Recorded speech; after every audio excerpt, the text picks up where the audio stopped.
Good morning, good afternoon, good evening, ladies and gentlemen, boys and girls. Welcome to Emergency Management Associates, coming to you from the Area Command, 392 miles west of Kitty Hawk Beach, North Carolina. We want to welcome everybody here who has joined us here on the program tonight. Thank you so much. We want to welcome Carol's here, Ray Spurs here, Richard Smith, Sleeping Volcano, Sweet Polly Purebred, Aubrey is here, Demon Catman, my dear friend, is here. A lot of us are here right now. I want to welcome everybody here. We appreciate you being here. Dennis is here as well. Renee Steppe is here. Richard Smith from Nova Scotia is here. We appreciate him. We appreciate all of you so very, very much. Folks, we have a lot to talk about. I'm going to first talk about a volcanic eruption and an earthquake that happened on Saturday. Now, this has a lot to go on here. I understand. There's a lot to understand what happened here. Yes, Shiveluch volcano erupted up to 32,000 feet high. 32,000 foot eruption, 5 miles high at least. Okay? The last time this eruption erupted back about, well, it wasn't the last time, but a time before that when it erupted back, I believe it was in 2018-2019 time period. That volcano erupted up to 85,000 feet high. 85,000 feet high. USGS at the time said no, it did not. Then they said it erupted only up to like 25,000 feet high. Then within 3 days, USGS came back and said, oh, we made a mistake. Then they admitted what had happened. Only after that volcano erupted so high and the ash traveled over to Alaska did USBS even claim that it erupted. Only then did they claim it. Only after the EMA network covered it and told everybody what had happened. Saturday, I want to tell you what happened. First, there was a powerful 7.8 magnitude earthquake early Saturday. It was Sunday morning here on the East Coast, but it was Saturday over there.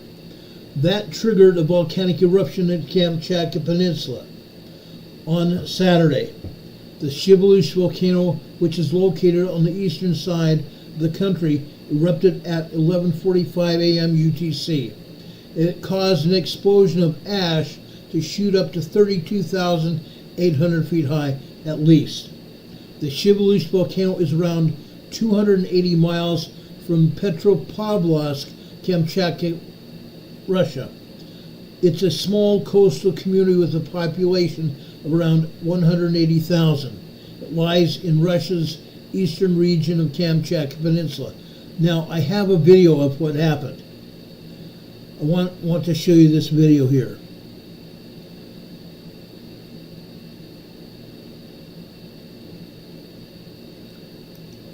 Take that picture down. I want to show you this earthquake.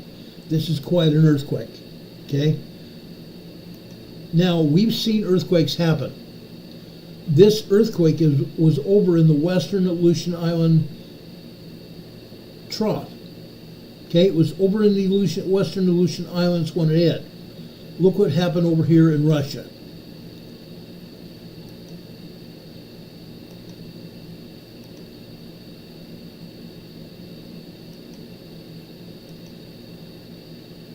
Wow. Make Bargain Basement Home Center your only stop when looking.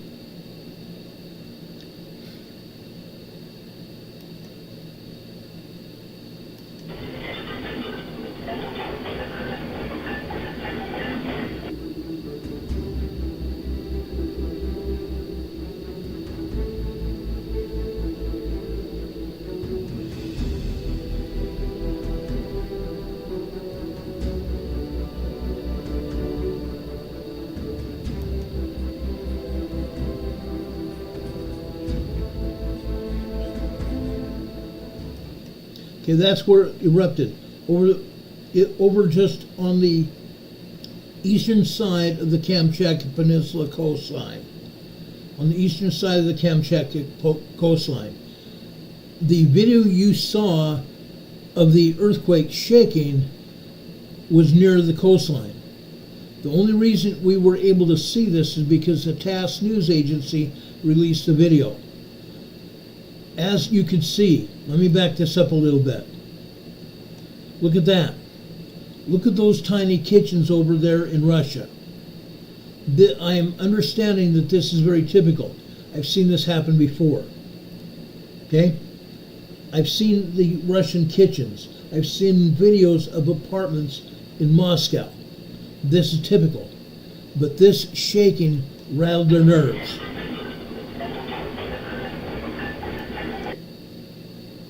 That shaking rattled their nerves. And there was very minor damage. There was no major damage associated with that earthquake. Now, there's a lot more. Okay? The Shiveluch volcano is around 280 miles from Petropavlovsk, Kamchatka Peninsula. A coastal city with approximately 180,000 people lies on the eastern side of the Kamchatka Peninsula. According to visual evaluations, the ash column rose as high as 8 kilometers, 5 miles above the sea level. That's according to TASS. Okay? Also, the volcano released a gush of lava. The volcano released a gush of lava all over the landscape. There are no reports of people injured there in Kamchatka Peninsula. Absolutely no reports of people injured. However, the area was coated in ash. I want to show you this now too. The area was coated in ash.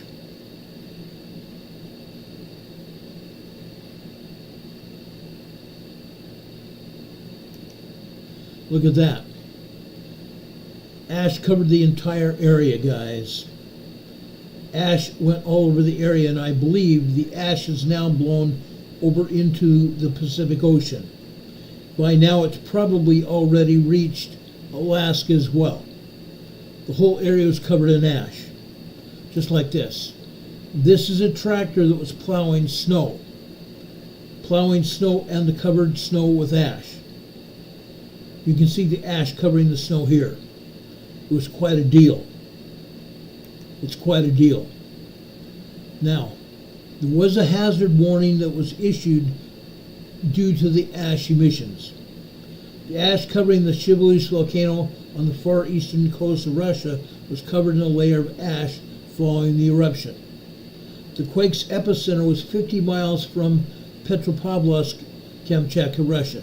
The earthquake had a depth of 30 miles deep. No major damage was caused by the quake. Buildings are now being examined for potential damage, with special attention paid to social facilities where people get together. The Russian Emergencies Ministry did not issue a tsunami warning due to the tremor. Now, that's according to TASS. Earlier, right immediately after the earthquake, the U.S. tsunami warning system had warned that a possible hazardous tsunami wave from this earthquake could possibly occur within 300 kilometers, approximately 186 miles up of the epicenter along the coast of Russia. The warning was later canceled.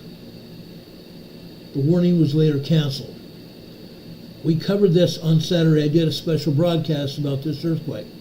Hours later, after the Russian earthquake, then that 7.8 magnitude, after the 7.8 earthquake hit, there was that eruption of the Shiveluch volcano. The Shiveluch volcano has previously erupted, as I have said it has. Now, it erupted April of last year as well. However, it was just a minor eruption. Sunday's eruption at Shiveluch was a major eruption. As you can see, it covered the landscape in ash. It also poured lava out onto the landscape as well. It was an incredible sight. I've seen video of it. It's incredible. Over on our emergency management site, over on our Emergency Management Associates Facebook Messenger pages, we have a Quakes and Volcanoes page thread over there. You can go over there and take a look at the quake as Sleeping Volcano has covered it. She did a very good job covering it. And also, Hurricane Heather, put up information as well. We appreciate that so much. Now, I want to make another point here. This past week, the Amish community was fined $400,000. Why was the Amish community fined $400,000? Because they did not listen to the government. They would not let cell phones be in their communities. Let me let you listen to this short report here. Chatsworth, Ontario, about a 2.5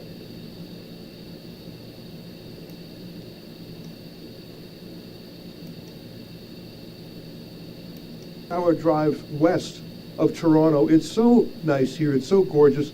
And with some horses and some cows, they're all watching to see what the hubbub is about.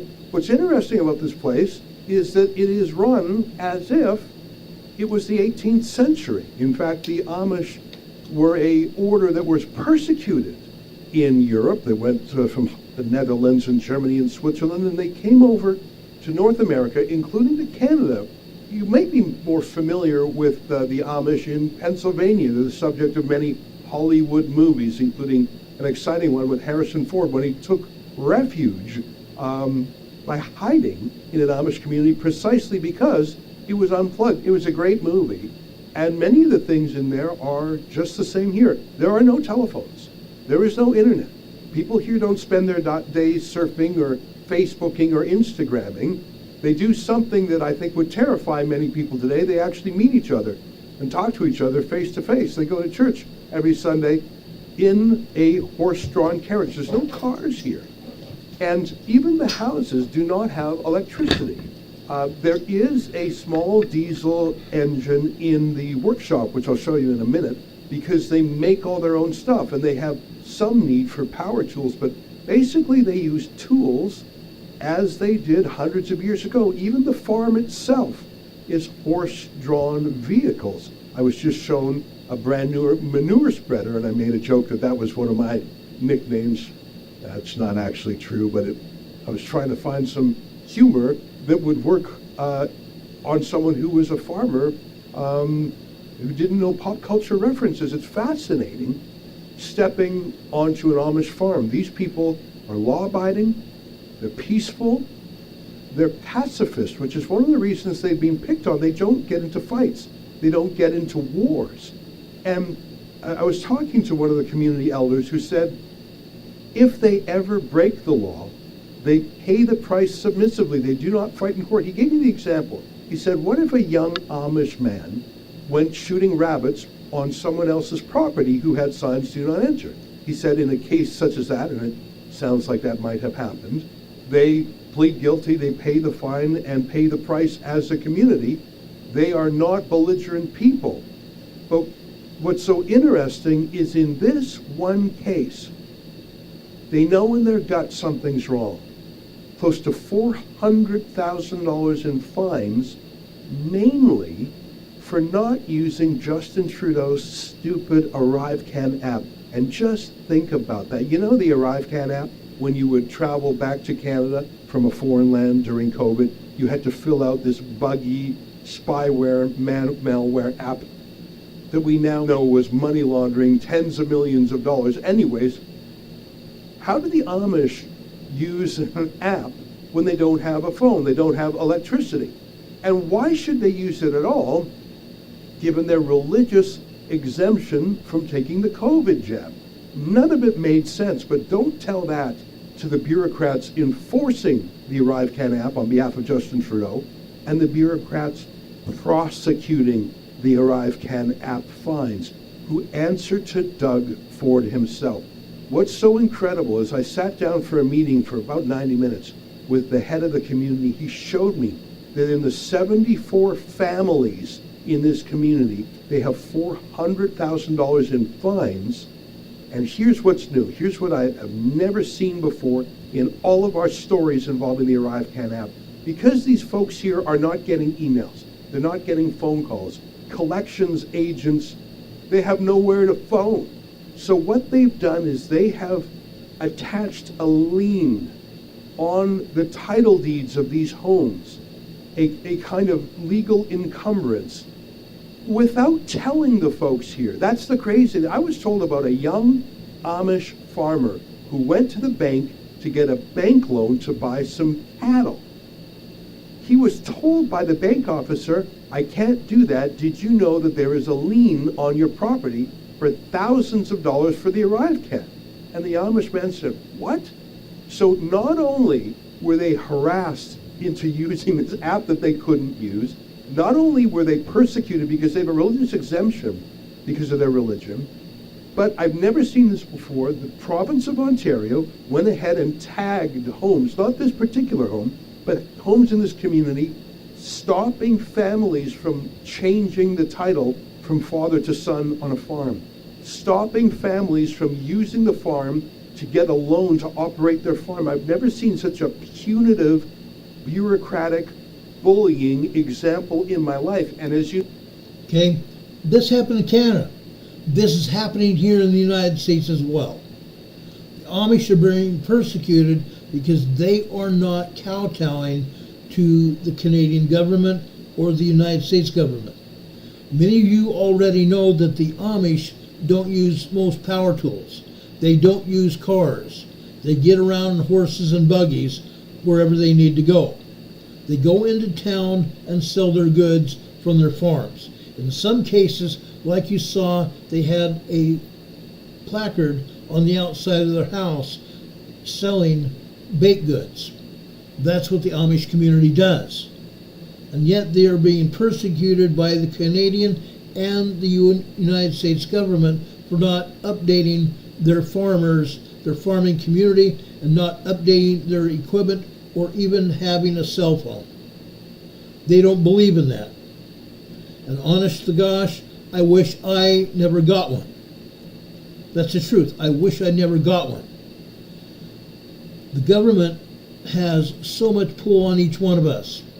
This is just one more reason that I hate the government. They continue to interfere in our lives. That's what they do best. They interfere in our lives. Now, I wanted to start this program off just a little bit different. We have no major earthquakes anywhere around the world. No major earthquakes anywhere around the world. Before I get off talking about what's going on that I want to cover with you tonight, I want to show you what is going on earthquake-wise around the world, just really quickly. I'm not going to spend a lot of time in on this because I don't think it's necessary. There is not a lot of stuff going on. As you might expect, we are still having aftershocks over here off the coast of Kamchatka Peninsula. Still having aftershocks. For example, this is a large 5.0 earthquake that happened earlier this morning. 5.0 earthquake here. There's been another one that happened here early this afternoon. Another 5.0 earthquake here. Here's another 4.7 earthquake here. A moderate 4.7 again. The USGS and some of the, most of the other agencies call them light earthquakes. There's nothing light about those earthquakes. These are off the coast. No one even felt these earthquakes along the coastline. These are far enough out into the North Pacific Ocean that the Pacific Ocean waters absorb the shock waves of the quake. This is another 4.5 earthquake. This is also 36 kilometers deep. 36 kilometers deep. This one was 38 kilometers deep. This 5.0 here was 85 kilometers deep. Very interesting. Very, very interesting. Now I'm going to back out over here and go over to the Philippines. Okay? Yesterday we had a 5.7 earthquake right here. Bugku, Philippines. Okay? This is the central part of the Philippines. This is 23 kilometers north of that island. 23 kilometers north of the island. A 5.7 earthquake. Now, this being this far away from the island, This island here possibly suffered some damage. Okay, 23 kilometers is not very far from the island. 23 kilometers is probably about 12 miles north of this island. Okay, this was a quake that was 37 kilometers deep. 37 kilometers deep. Let me zoom in here. I want to show you what's going on here. Okay, right here. There are people living in this area here. These people felt that quake. At least they felt part of it, if not all of it, okay? The majority of that shaking was picked up by the water, okay? It was buffered by the water. But some of that shock, some of those shock waves possibly hit these communities because it wasn't that far offshore. There are people living in this area. There are people living in this area in the Philippines. All over here. Like you see here. People felt that earthquake. At least part of it. Possibly not all of it, but they at least felt part of it. This was the largest earthquake that hit here in this area in quite some time. Usually they have 4.2s, 4.5, and 4.7 earthquakes. Usually the earthquakes contain themselves along this fault line, the Philippine fault line here. Okay? That's where they usually contain themselves. Over here off the northeast side of Mindanao, Philippines here, we also had some aftershocks. Aftershocks from a major 8.4 earthquake that hit here several months ago. This is a 4.8 earthquake, 12.4 kilometers deep. Right next to it is another 5.0 earthquake. Okay, this is 10 kilometers deep, 6.0 miles deep. Okay? It's not a deep earthquake. None of these earthquakes are very deep. They're very shallow earthquakes. Now, why did they happen? Why have they happened? Because, as we have pointed out in previous reports here on this program, nearly 10 days ago, we had a major earthquake over here in Fiji. Okay? That earthquake was over 570 kilometers deep. Very deep earthquake. As we've told you before, deep earthquakes propagate shallower, stronger quakes. Deep earthquakes propagate shallower, stronger earthquakes. And that's what happened here. That is exactly what has happened here. We've seen earthquakes off the Mindanao, Philippines. We've seen earthquakes now over here in the central Philippines. 5.7 earthquake. Okay? Also, just so you know, down here in Australia, right down here in Australia, just northwest of Perth, Australia, we had a 4.5 earthquake here yesterday. USGS still is not showing it here. They won't show it. They won't show it. USGS has said that they will not show all the earthquakes. They don't show half of the earthquakes. I don't even think they even show a third of the earthquakes worldwide. Okay? Today on the USGS map, on the earthquake map, it says that we've had 250 earthquakes worldwide. Folks, there's been nearly 900 earthquakes worldwide, and yet USGS is only showing these earthquakes. This does not even amount to 250 earthquakes. Sorry, it doesn't. So USGS continues to lie to the public. Over in South America, along the southwestern coastline of South America, over in Chile, this is a large 5.2 earthquake. A large 5.2 earthquake along the coastline of southwestern Chile. I'm sorry. This is a 5.2 earthquake. It is also 7 miles deep. 7 miles deep. This is not the only earthquake to hit here. This is not the only earthquake to hit here. Since this earthquake has hit, there's been several aftershocks. Notwithstanding the aftershocks, we've had a slew of earthquakes going north here. A slew of earthquakes from here all the way up to northern Chile up here.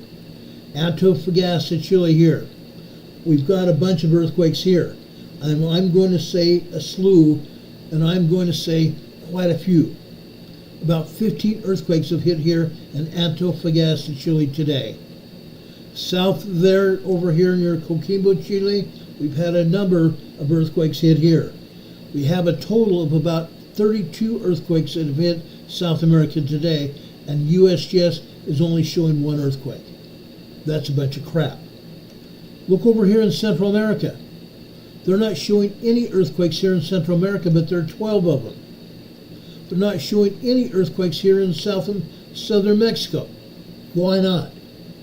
There's 38 earthquakes here in southern Mexico, stretching from Puerto Vallarta up here to the north, all the way down here to the border of Guatemala and Mexico down here.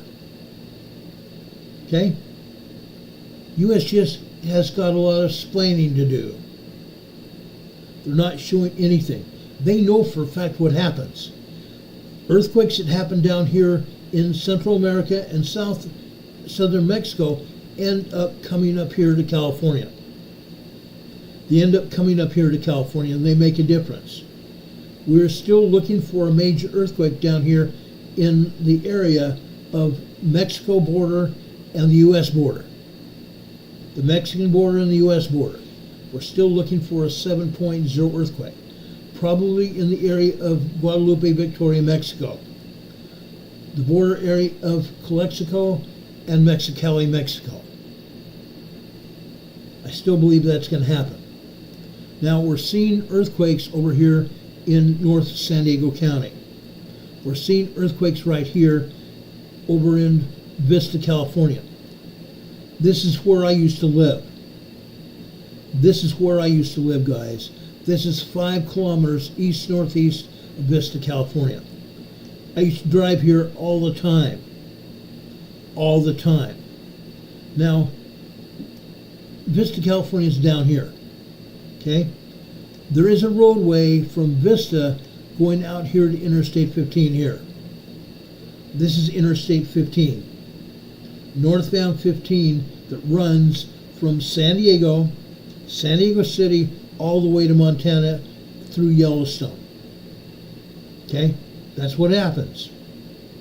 But over here in Vista, California, we've had numerous earthquakes. This is just one more earthquake. This is a 1.1 tremor here. A 1.1 tremor. Now there are no, and I'm going to repeat no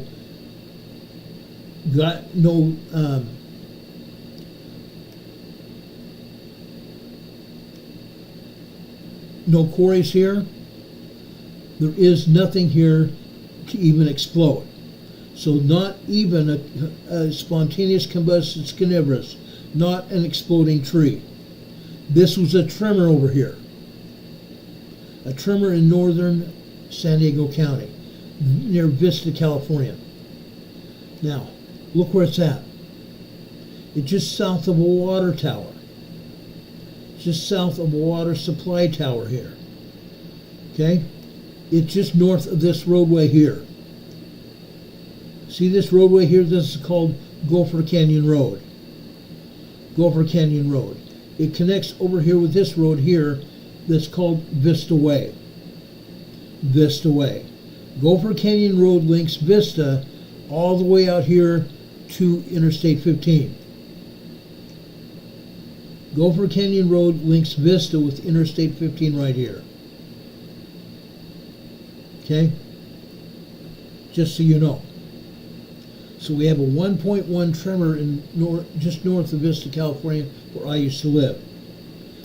We go north. This is Home Gardens, California. We talk about earthquakes here in Home Gardens, California all the time.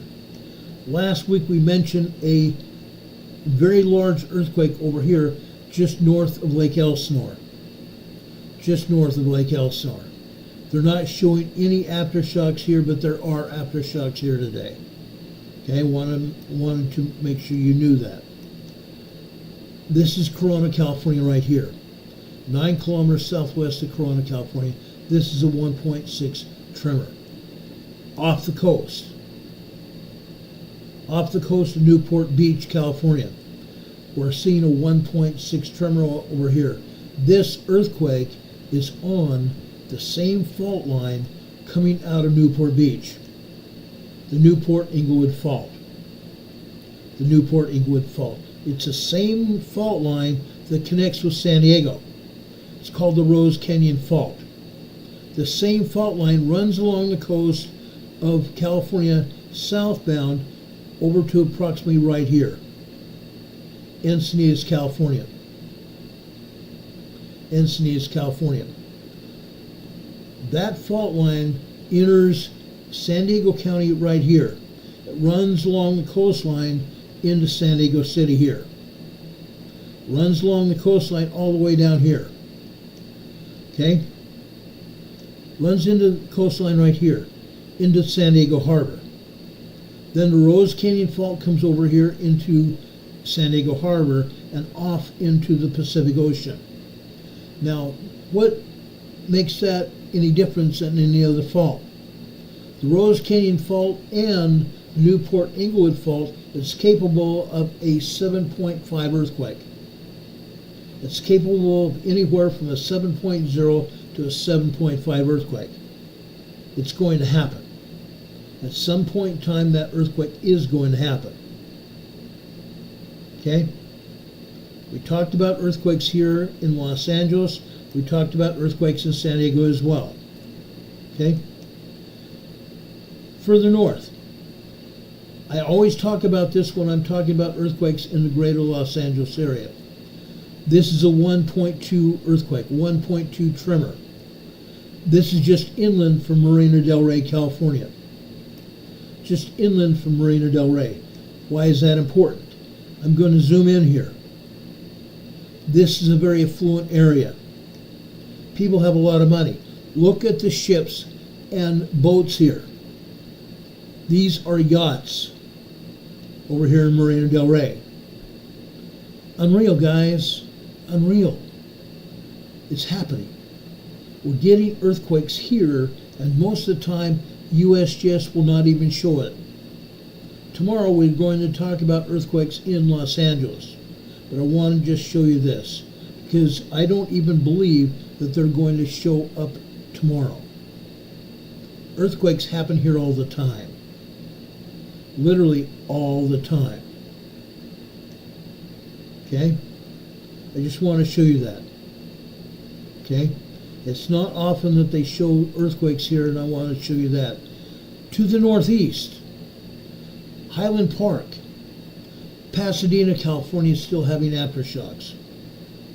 This is another 1.6 tremor up here in Highland Park, just north of Pasadena. Just north of Pasadena. So this area is still being rocked. Okay? Aftershocks. Aftershocks of that earthquake, that larger earthquake that hit here last week. We can expect earthquakes to hit here for a very long time. Over here on the San Andreas, to the northeast, Parablossom, California, this is another 1.5 tremor. This tremor just happened here. Just barely happened. It's it's closer to 8 kilometers deep. Still a very shallow earthquake on the San Andreas Fault. The San Andreas Fault is alive and well here. It's very much alive and well. Now, I will come back here and talk about earthquakes down here tomorrow. As you can see, the Pacific Northwest is also teeming with earthquakes here. But this is just a light summary of what's going on, because USGS is not normally telling us about much of anything. They're just not. Down here, this is Mount Hood. This is Mount Hood, 6 kilometers east-northeast of Government Camp. Well, guess what? This is on the volcano. This is on the volcano. Okay? This is Government Camp on the volcano, Mount Hood. This is a 0.5 microquake.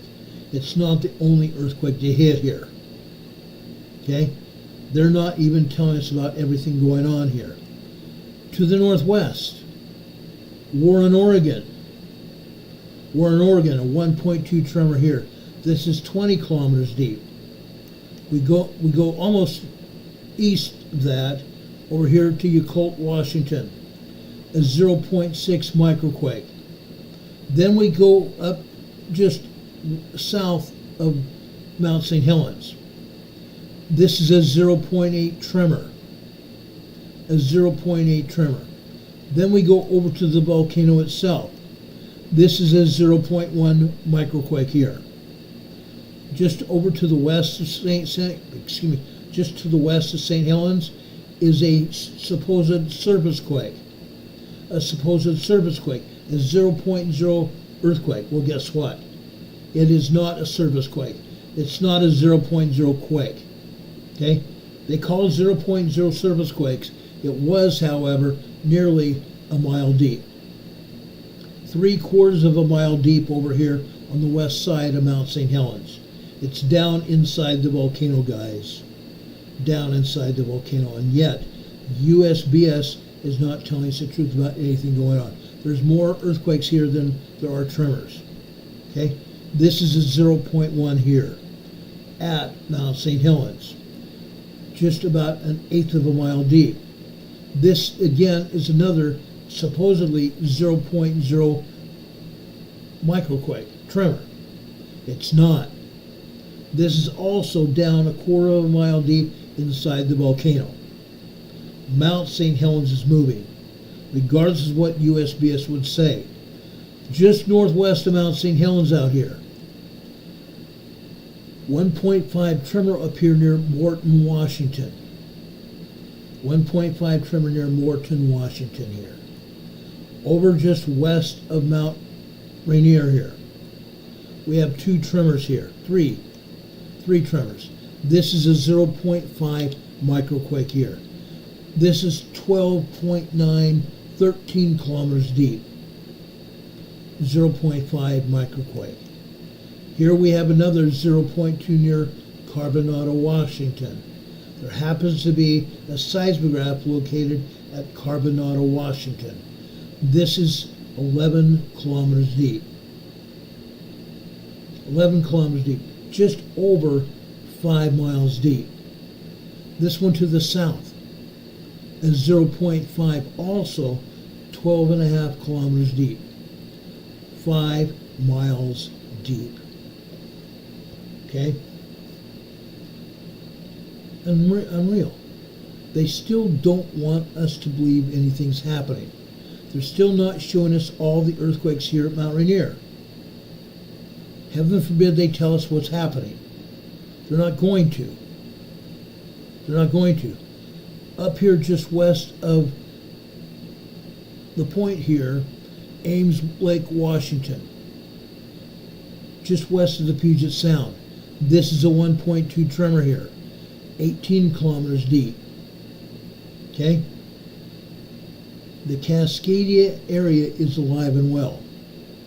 The Cascadia area is alive and well, even excluding the volcanoes.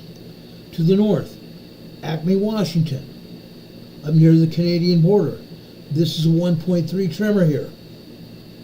Okay? The Cascadia area is alive and well here. Do we have any questions about the earthquakes? Do we have any questions about any of these earthquakes?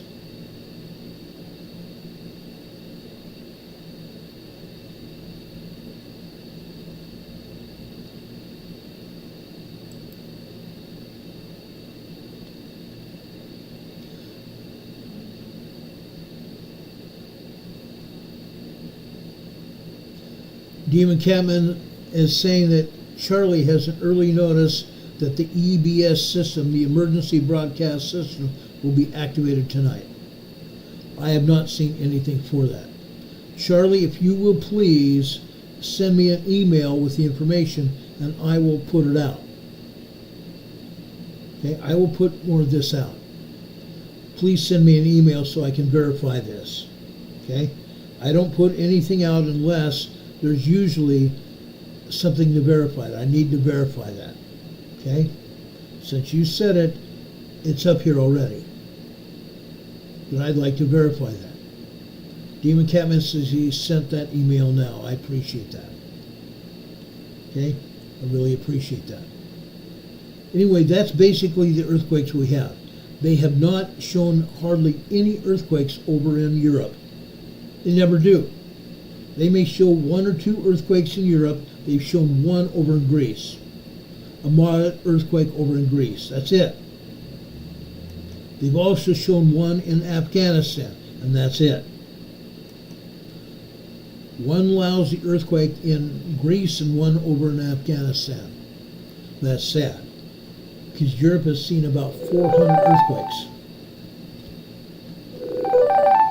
They've seen upwards of 400 earthquakes over in Europe. And yet USGS doesn't want anybody to know what's going on. Sorry, my daughter's calling. My wife will pick that up.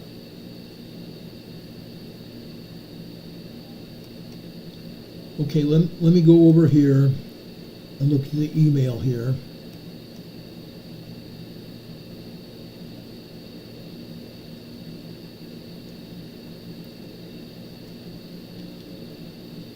Okay, let's see here.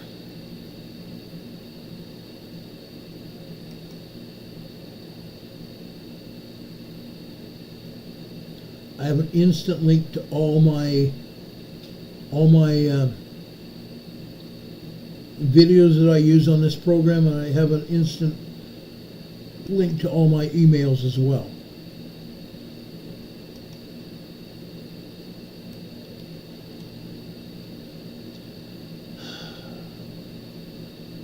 Okay, I have the link about the earthquake tonight.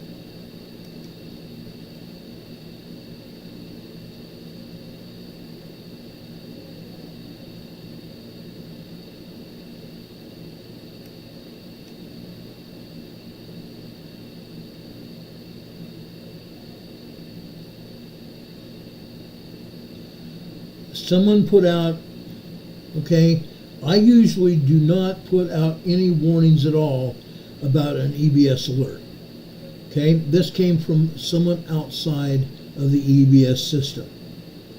It says the EBS emergency broadcast system starts tonight, midnight. So people prepare by buying food, medications, toilet paper, get ready for this. Will be all over the world. Take your money out of the bank. I don't buy that. I don't buy that. This was from Telegram, guys. It's not an official.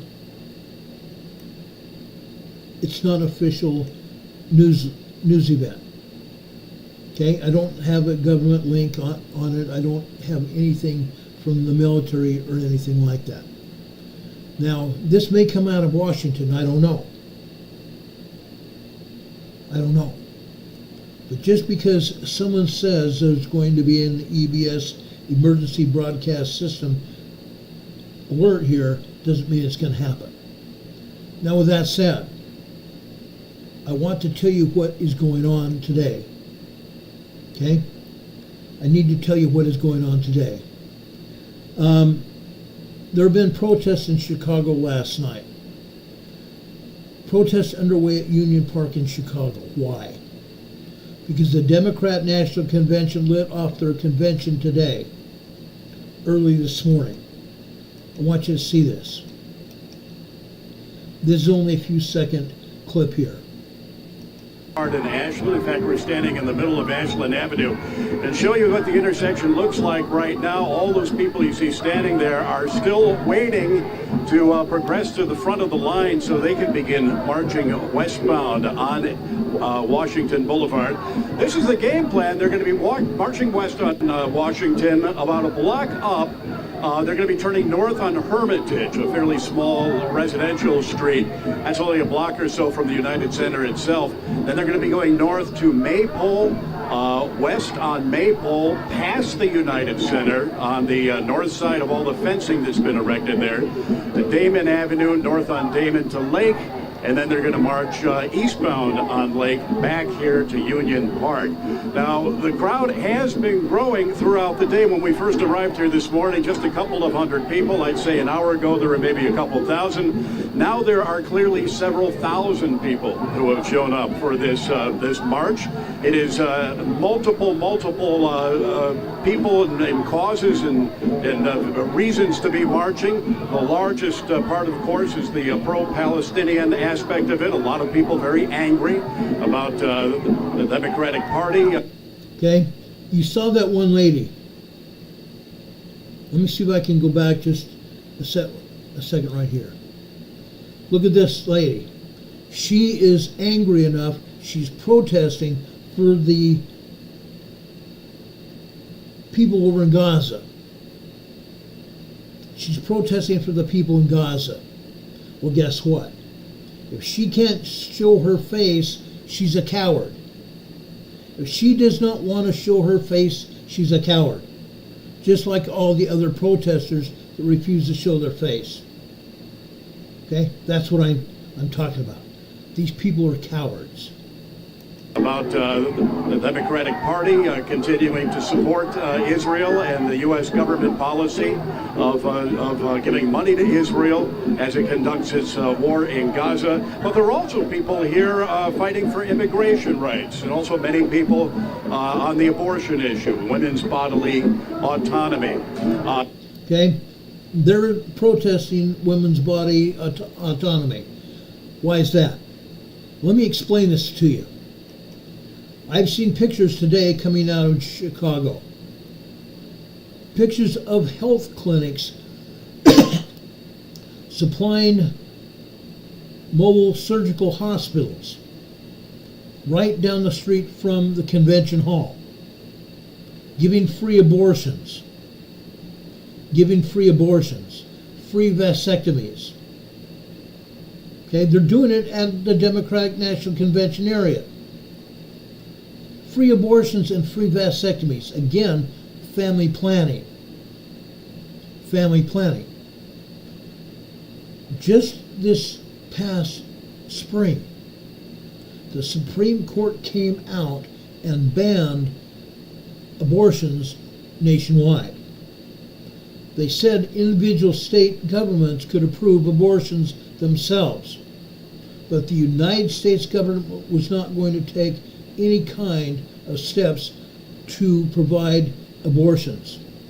And yet these protesters are protesting against the Democrat National Convention because they supposedly are supporting abortions, which they're not.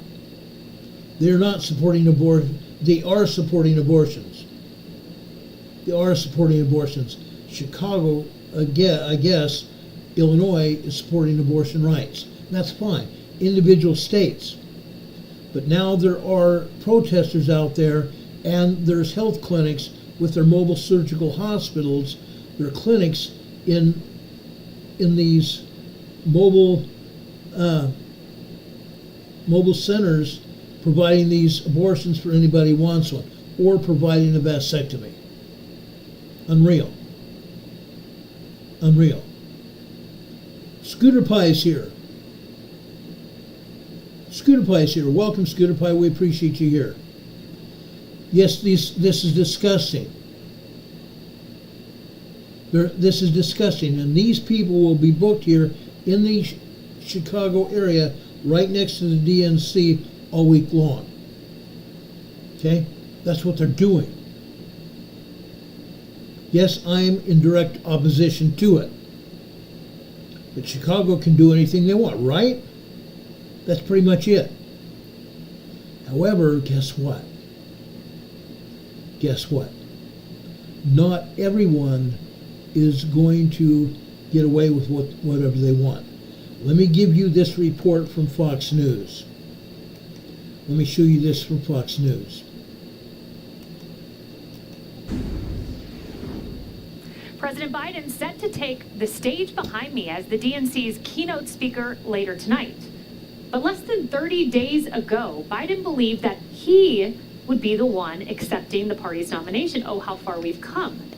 But after a coordinated pressure campaign from top Democrats and what some critics are calling an all-out coup, Biden is passing the torch over to Vice President Kamala Harris. Jackie Heinrich is live on the ground at the DNC with the latest. Jackie. Hey, Kaylee. President Biden is expected tonight to explain his decision to end his bid. He has given this kind of speech before to a camera in the Oval Office. This is the first time that he will be addressing a room full of lawmakers since the launch of his re-election campaign at the State of the Union. And the vibes are getting heavy in here. Elected Democrats, surrounded by media in this room, can't escape questions about what the party did to Biden, because tonight, and only tonight, is about him. After his speech, he's getting out of town, and he'll be thousands of miles away when Pelosi and Obama speak later this week. Here's a glimpse of the dynamic between Obama and Biden's camps. Axios reports a Biden ally got into a heated argument at Fenway when a former Obama official was gloating that Biden, quote, finally figured out he had to quit.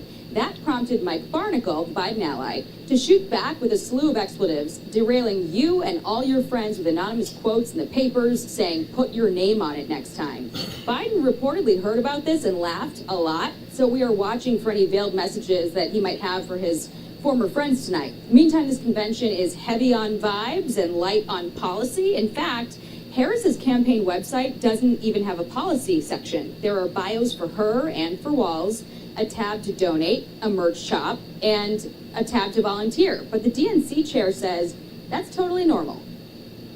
Listen, conventions are yes, there's the formal process, the nomination and all that, but it really is about storytelling. It's about sharing your story, who you are, what you believe, what your passions are, who you will fight for with the American people. And it is the grandest stage in order to do that. It is not really normal. In 2016, Hillary Clinton had about 200 policies outlined, and President Biden had a 100-page document in 2020, even though he never got this kind of a convention because of the pandemic. And now for the nominating convention celebration that would have been his just a month ago, he tonight is just the opening act. Kaylee. Jackie, quick question. This literally is breaking, so you might not have heard about it yet, but the DNC platform was apparently just released. Our Outnumbered team did a quick Google search of the document, and there are what appears to be 19 references to Biden's second term. I know this was... Dripping faucet? Look no further than the pros at ARS.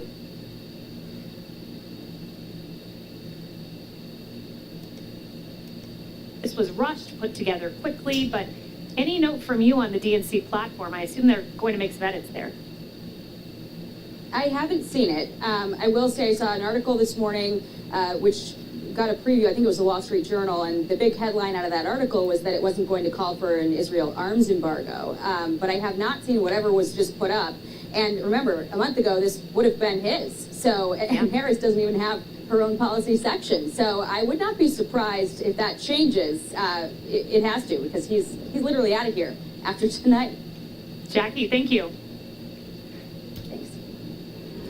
So Harris, it's worth pausing and to consider where we are, because we were at the Republican National Convention together, and we were on the air live when that huge New York Times article broke about Obama's team silently conveying worries about whether Biden could pull this off. And tonight we will see Biden, I think, gracefully exit stage right. Well, I'm certain he doesn't want his legacy to be, having a kid fit on the stage at the DNC convention for the person he basically stepped out of the way so she could rise. Like, you don't want to be remembered as that guy. I will say, though, what's interesting about the RNC and the sort of narrative change that we saw by the time it was over from Democrats is that they were really, really desperate to thwart the storm coming out of the RNC that would have had Republicans on top in the polls, would have had Trump leading everything by even more.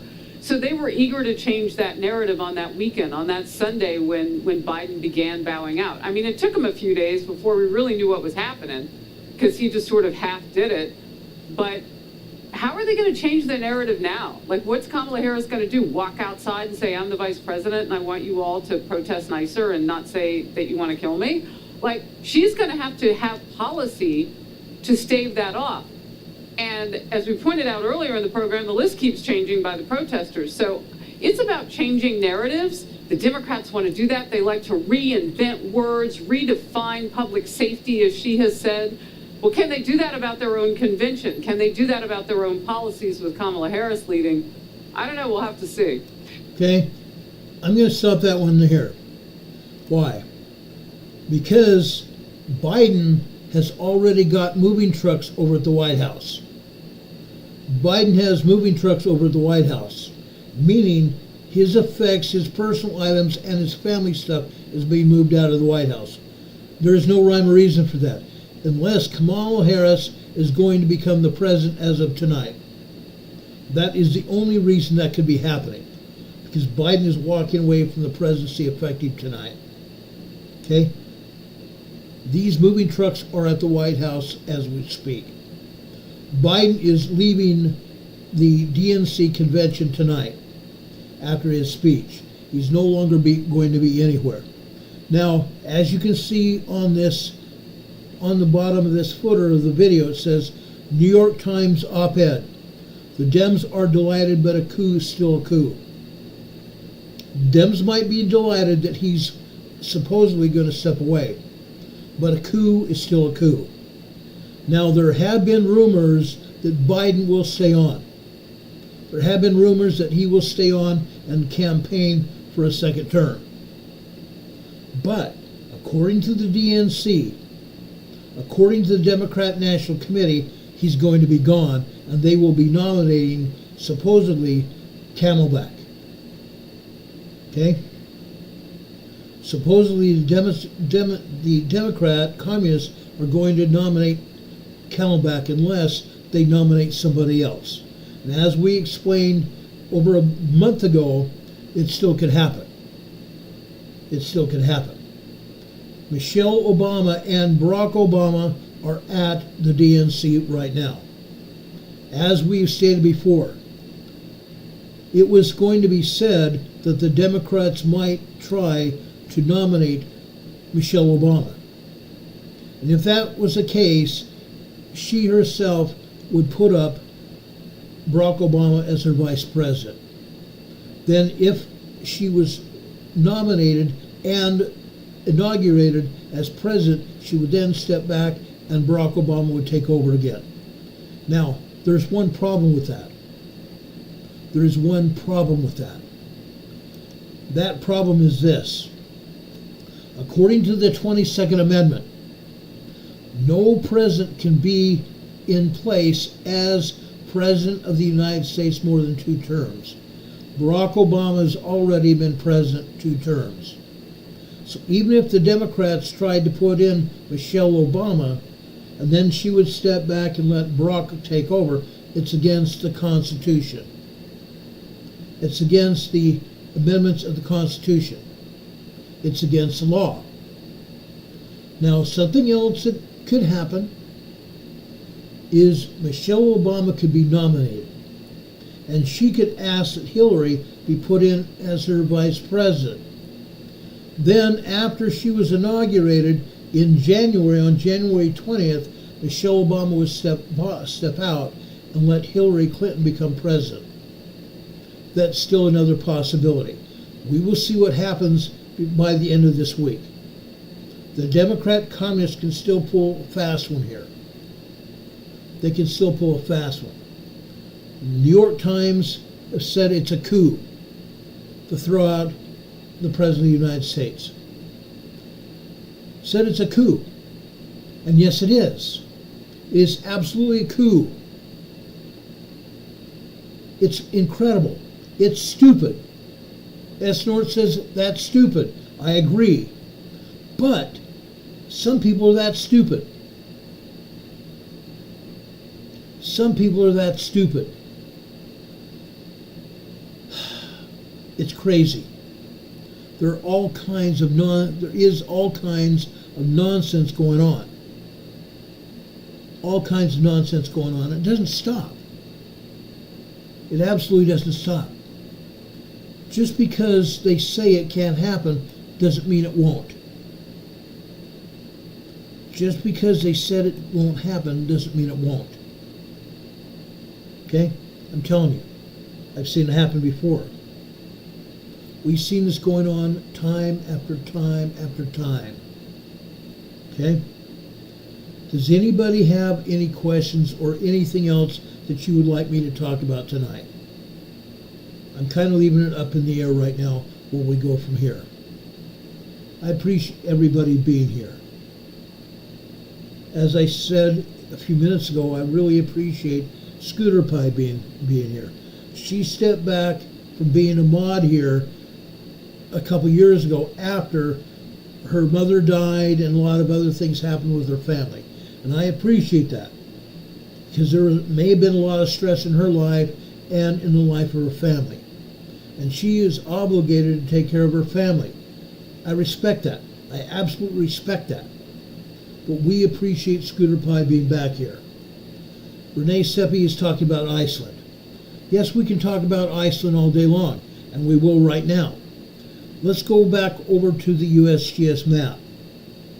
We'll talk about Iceland again here.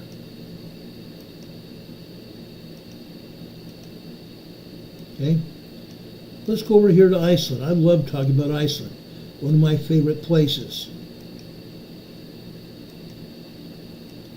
Okay? Back last November, we saw an eruption over here in Iceland. Over here in the Reykjanes Peninsula here. In the Reykjanes Peninsula area here. The eruption was just north and west of Grindavik here. Okay? Prior to that eruption, there were a lot of fissures that opened up here in Grindavik. All around the streets, and in some places, yards also had fissures in them. I showed you houses and apartment buildings that were ripped apart by seismic energy, by these fissures that had opened up. Now, at that point in time, scientists still believe that the fissures happened because the volcano had moved over here. And there are still some scientists that believe that's true. Now, for the most part, Grindavik has been shut down. For the most part, Grindavik has been shut down. The government in Iceland bought out most of the homes here that people lived in. From what I understand, there's still a handful of people living here in Grindavik. I know for a fact also that the fisheries are still open here. The piers here process fish after daily catch. The ships leave here in the first part of the morning before dawn, and they go out to sea and then bring their fish in here in the afternoon and unload for fish processing. That fish is processed here and then shipped out all over Iceland. One of the main delicacies in Iceland is fish. All kinds of fish. Okay? These fisheries and processing facilities here in Grindavik are still open. Okay? The port is still open. Now, there has been talk of fissures down underneath the harbor here in Grindavik. Fissures opened up here. Yes, there have been earthquakes here in the harbor area. Under the water. Earthquakes. They thought that those earthquakes may have been caused by magma. There are some people that believe those earthquakes were caused by magma. And if that's the case, yes, there could be a volcanic eruption over here in the harbor. So far, the earthquakes have stopped here in the harbor area. However, north and west of Grindavik, we still are having earthquakes over here. This is Hagerfell. This is a volcanic area at Hagerfell here. Yes, west of there, over here, we've had more earthquakes. A lot of earthquakes out here. Scientists believe there may be another fissure eruption here. A fissure eruption. Yes, we've had fissures closer here to Grindavik. Long fissures, upwards of 13 to 14 kilometer long fissures open up. With lava pouring out of those fissures. Okay? Then the fissures die down and they leave eruptions still happening at craters, where the lava is poured out of a specific area and a crater is formed. In the last eruption, there were 3 craters left erupting, then 2 and then 1. And then finally, it stopped erupting as well. They believe the next eruption will be over here near this roadway between Hagerfell and this other volcano right here. Now, I don't remember what that volcano's name is, but they believe a fissure will open up in this area. And if that's the case, it will. Okay? Because we have had earthquakes. I've been following what's going on, and I've talked with Professor Thorvaldson there, and I believe what he's saying. Now, there's something else that you ought to know about. Okay? A lot of people probably don't understand this. A lot of people don't understand this. But, over here, okay? Actually, that's not it here. I'm sorry.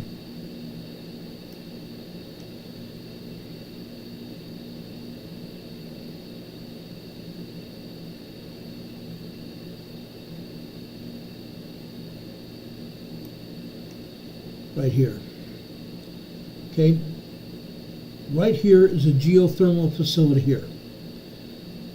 They have a geothermal facility because men have drilled into the upper magma chambers of the volcano to obtain steam and water from the volcano, and they process that steam and water here at this geothermal facility, and they send it out to the entire island nation of Iceland.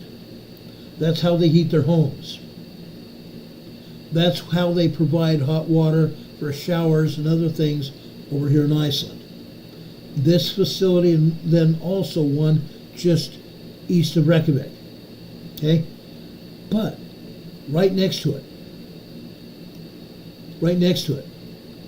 this area next to just west of this geothermal facility here is a spa. Okay? Okay? It's a spa. And after these volcanoes stopped erupting, they opened up the spa here. Before that, while the volcanoes were erupting, the local winds there, the breezes, were blowing toxic gases over here to the spa. Okay? The Blue Lagoon Spa. Those toxic gases from the eruption were blowing over here, and people were getting sick. To prevent people getting sick, they closed down the Blue Lagoon Spa. They even had the operators of the geothermal facility put the facility on remote control, so the authorities could control the geothermal facility from a remote location where their workers were not going to get sick anymore. But right beneath this geothermal facility and the Blue Lagoon Spa is a magma chamber. This area is called Svartsengi. Svartsengi has a magma chamber just beneath it, a huge magma chamber. This magma chamber has been containing magma from deep in the earth. Okay? Now, I have in the past reported that magma plume that's down in the very South Pacific. That magma plume from way down in the south, deep in the earth below the South Pacific, is supplying magma to all the volcanoes worldwide. That magma is supplying magma to this magma reservoir. That magma reservoir has been growing. With the influx of magma into that magma reservoir, the ground has been rising here. They have GPS devices over here at Svartsengi, monitoring the rise of the land here. It's risen, and it continues to rise. There are some scientists who believe, and even Professor Thorvaldson says it could happen. There are some scientists who believe that Svartsengi could erupt. They believe that they might lose this geothermal facility, and they might lose the Blue Lagoon Spa. The volcano underneath here, the magma underneath the Svartsengi facilities here, supplies the hot water to the Blue Lagoon Spa.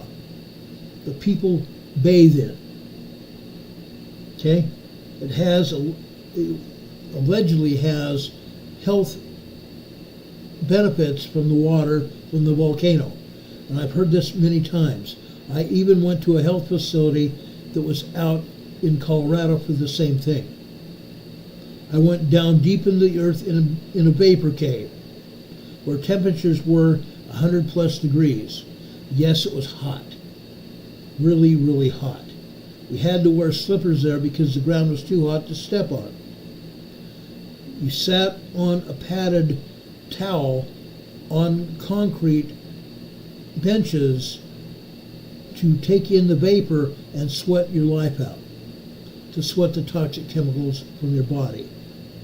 Here they do the same thing, and they also bathe in this lava water. Okay? That's what's going on. That is exactly what's going on. Now, again, there is a huge magma chamber, a huge magma reservoir beneath Svartsengi power plant and the Blue Lagoon Spa. And they say the ground is cracking in that area. The ground may be cracking. Now, underneath the Svartsengi power plant, if the ground is indeed cracking, the magma may be forming a dike, which means, let me shut down this picture really quick. The magma may be, I'm going to show you what's going on here. The magma may be forming a dike beneath the ground like this, forcing the magma up to the surface. There may be a dike just over the top of that magma chamber. And if that's the case, the magma may be rising to the point where there could be an eruption beneath the Svartsengi power plant and the Blue Lagoon Spa. It's very possible. It's very, very possible. It has not happened as of yet. It has not happened as of yet. Okay? Does anybody, Diane Kelman says like a sauna. Exactly. Exactly. Does anybody have any questions about Iceland and the volcano there?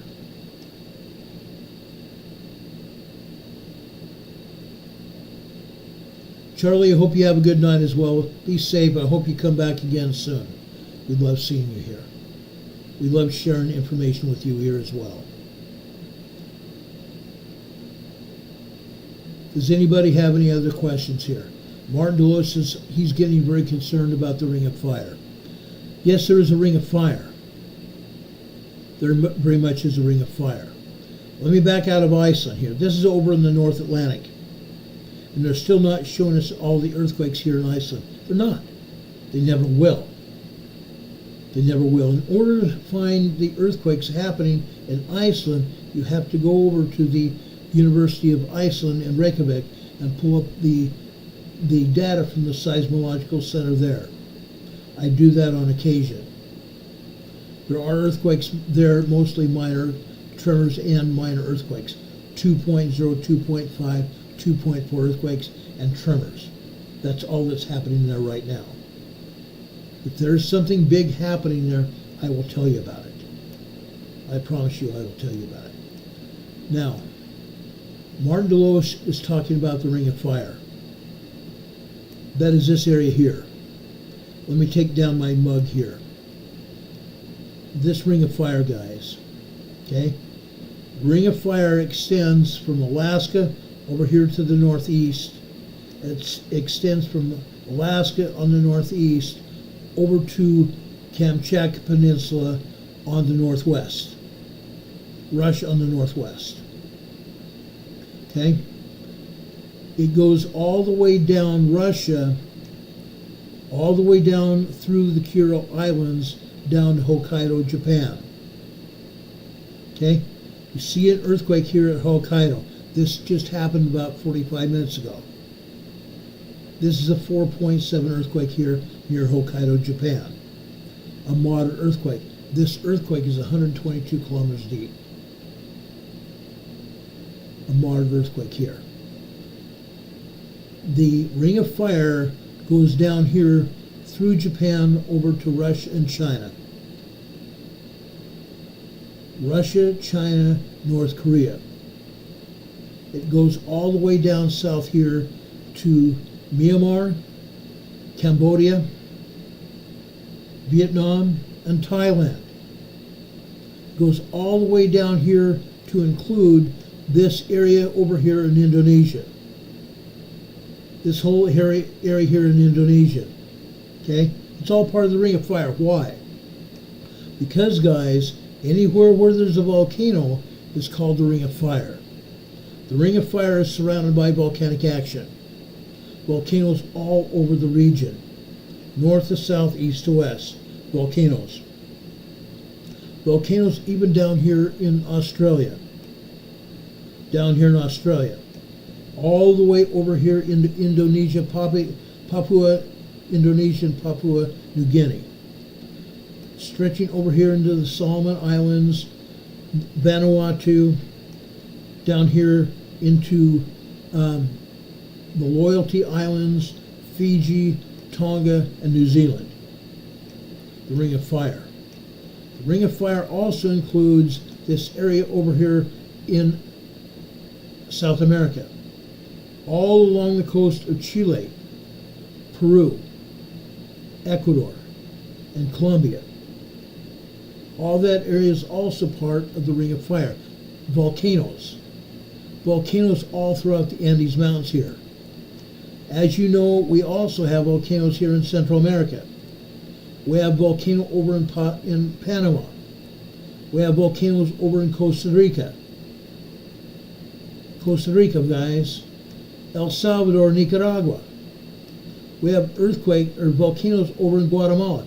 3 very active volcanoes in Guatemala. Mexico. Popocatépetl, just southeast of Mexico City, is a prominent one here, and it's presently erupting. Mexico has all kinds of volcanoes. All kinds of volcanoes. Those volcanoes go up into the areas of Texas, Arizona, New Mexico, and even Baja California. There is volcanic action. Magma down beneath the Baja California as well. As you can see, there is volcanic activity in northern Mexico. I'm going to go right over here. I'm going to go right over here. What is this? As you can see here on your map here, this is Cerro Prieto volcano. Cerro Prieto volcano over here in northern Mexico. They say it's active, but it only has tremors and minor earthquakes here occasionally. It's active. The Mexican people have put up a geothermal facility here. They have drilled into the upper magma chambers of the Cerro Prieto volcano to obtain steam to power turbines over here in the geothermal area to provide power to the people over here in northern Mexico. Cerro Prieto volcano. To the north of there, we talked about this next volcano a lot.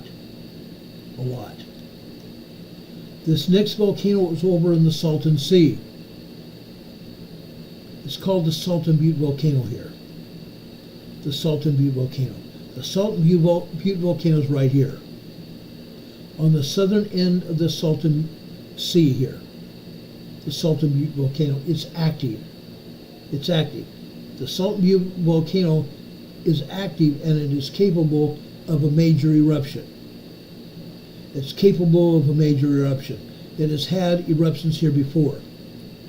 Those eruptions have given us great big huge obsidian fingers sticking up out of the water. When the water level is low during the summer, sometimes you can see these pillars sticking up out of the water up off the beach areas as the water has evaporated. I used to have a piece of obsidian glass here from the Salton Butte volcano. It's just one of many volcanoes over here in Southern California. one of many volcanoes throughout Southern California. Now, those volcanoes also go up into Northern California as well. Sometimes when we talk about Los Angeles, we talk about a volcano over there in Walnut La Puente area. Walnut La Puente is a volcanic area in Los Angeles. La Brea tar pits is part of the magma system in Los Angeles. Okay? Volcanoes go north. There's a volcano over by Santa Barbara. There's volcanoes all the way north up here.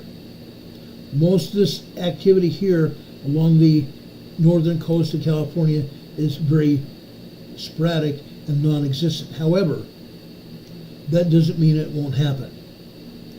That does not mean it won't happen. Right here, this is the next volcano right here. This is called the Clear Lake Volcano. The Clear Lake Volcano. It's a very active volcano, and we have had earthquakes here at the Clear Lake Volcano. These earthquakes just south of the Clear Lake Volcano are because there's a geothermal facility over here in Sonoma County, California. Men have drilled into the upper magma chambers of the Clear Lake Volcano to obtain steam to power turbines here in Sonoma County here. There's 80 different turbines.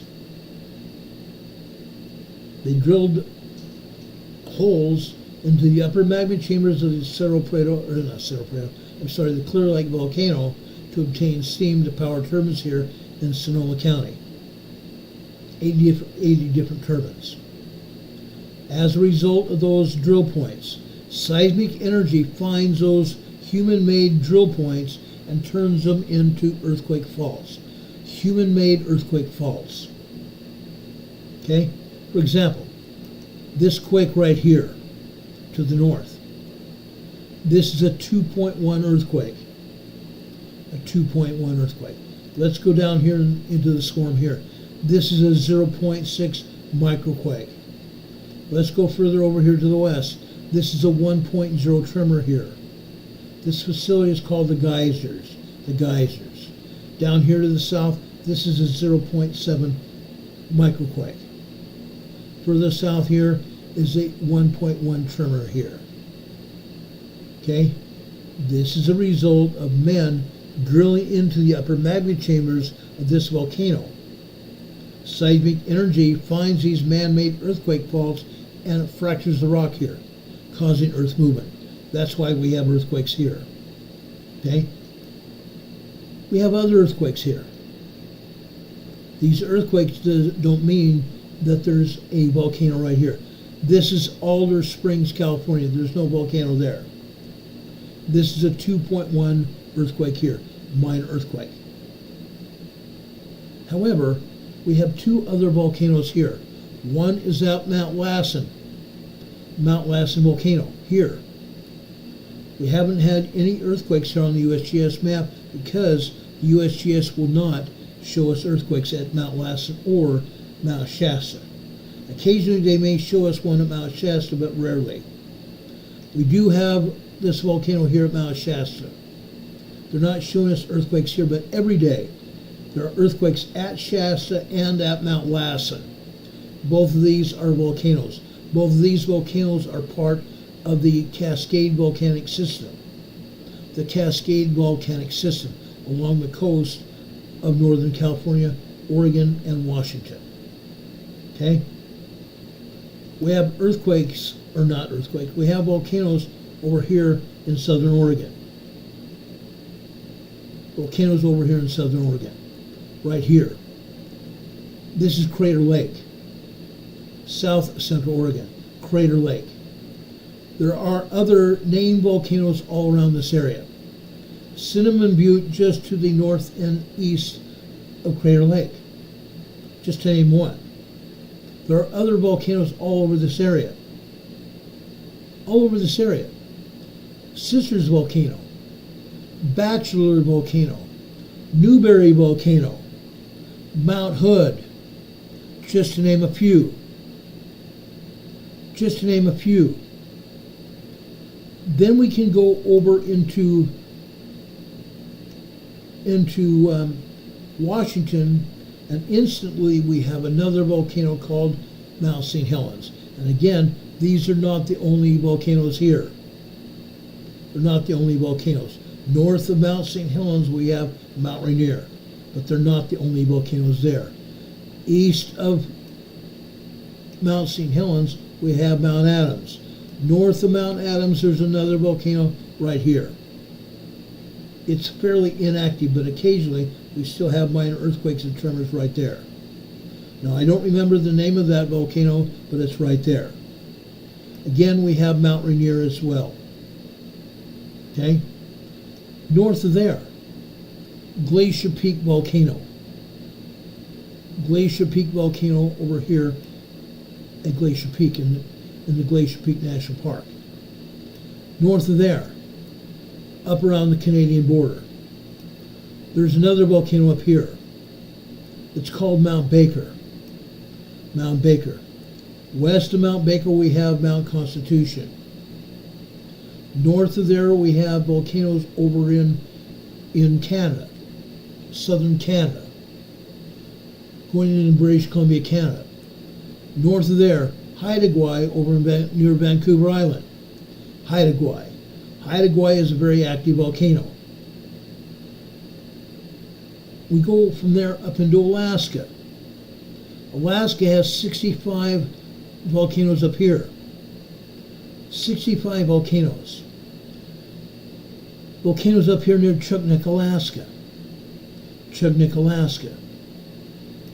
Over here just south of Denali National Park, we have Mount Redoubt here. Mount Redoubt's right here. South of there, we have another volcano called Old Ililama volcano right here. Right there. We have other volcanoes all the way down the peninsula of Alaska. Out here into the Aleutian Islands. Into the Aleutian Islands. Let's zoom in right here. Right here. This is another volcano. There's multiple volcanoes out here. Mount Garaloy volcano. Atka, Alaska. Atka, Alaska. Sitkin volcano. Volcanoes all over the Aleutian Island field here. Right here as well. Volcano right there. Volcanoes all over here. Yes, this is called the Ring of Fire because of the volcanoes. This is called the Ring of Fire because of all the volcanoes. Okay? They stretch from up here in Alaska all the way down south to South America and all the way northwest over to Kamchatka Peninsula and all the way south through the Kura Islands, Japan, down into the area of Myanmar, Myanmar, Vietnam, Cambodia, Thailand area, down into Indonesia, where we have probably, I want to say, I don't know for sure, but I want to say about 30 volcanoes down there. We have volcanoes over in the Philippines as well. That's why they call it the Ring of Fire. And as we've told you before when we talked about the Big Island, all the islands of the Pacific, all the islands of the Pacific were caused by volcanic action. Volcanic action. Today over here on the Big Island, again we are seeing earthquakes just south and east of Kilauea. Earthquakes right here to the south of Kilauea. This is a 1.8 tremor. Over here to the north here, a 2.5 earthquake, minor earthquake. This earthquake here is a 2.1 earthquake here. Going over here into Fern Forest here, this is a 2.1 here. Over the Leilani Estates here, this is a 1.2 tremor. We may see more earthquakes here. Now, I'm going to enlarge this satellite photography here so I can show you what's going on. Back in 2019, we had a fissure eruption here. We had lava inside Kilauea volcano crater and Pu'u'o'o just to the south and east of Kilauea. Both Pu'u'o'o and Kilauea drained out. And I've talked about this many, many times on this program as of even about a week ago. Both of those volcanoes lost all their lava. Several days later, fissures started opening up in Fern Forest and also out here in Leilani Estates. That is why you see these white clouds here. These are called lava clouds, lava plumes. The lava plumes contain sulfur dioxide and carbon dioxide poisonous gas. Okay? That's because those lava fissures had opened up and were spilling lava out onto the landscape. Again, everywhere where you see brown and gray here, excuse me, everywhere where you see brown and gray here is a lava field where the lava poured out of the fissures and from the volcanoes and found its way to the ocean. Okay? That lava field here stretched from Fern Forest all the way out here to the north and to the northwest, to the northeast of the Big Island here in Leilani Estates.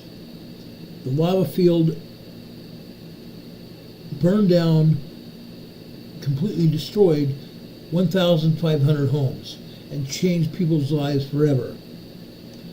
The lava field made more land here. I don't remember how many acres, whether it's 25 or 50 acres, but it added land here to the Big Island. And you can see the lava field, how it expanded out to the water here. Okay, that's what happened. And these lava plumes are indicative of fissures of lava that were still erupting at this time. Again, this is an old satellite picture here. It's not happening now. But the fissures that opened up here in Leilani Estates and Fern Forest, some of them have been turned into volcanoes. Named volcanoes over here in Leilani Estate and Fern Forest. The Hawaiian people named those volcanoes. Okay? Does anybody have any questions about this?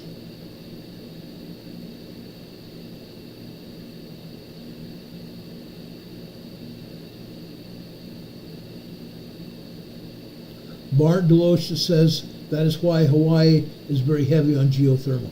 Absolutely it is.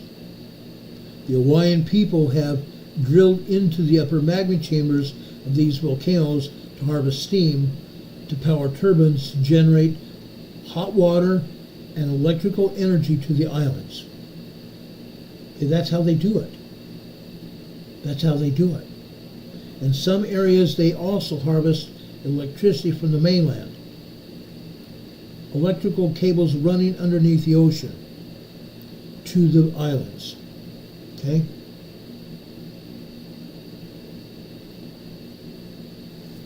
Martin Deloche says he's heard there's a volcano forming in the sea south of Italy.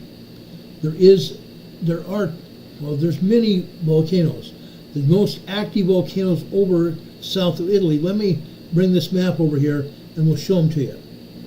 Okay? Let's go over here to Italy. I just love showing you these. I get the kick out of it. Again, USGS is not showing any earthquakes over here in Italy. None. There are earthquakes over here in central Italy. There is a large swarm of earthquakes here. There are smaller swarms down here. They're called caches of earthquakes, where we might see 5 or 6, 10 earthquakes here. I call them caches of earthquakes. They're just very tiny swarm of quakes. Down here south of Italy, right here. Okay? What is here? More volcanic activity. Mount Etna is spewing lava right now. Stromboli volcano also here is spewing lava. Both of them are very active volcanoes. Very active volcanoes. And you can see these other islands. Again, the islands here are formed by volcanic action. Okay? These islands were formed by volcanic action. Now, we go up here to the central coast of Italy. We have Mount Vesuvius.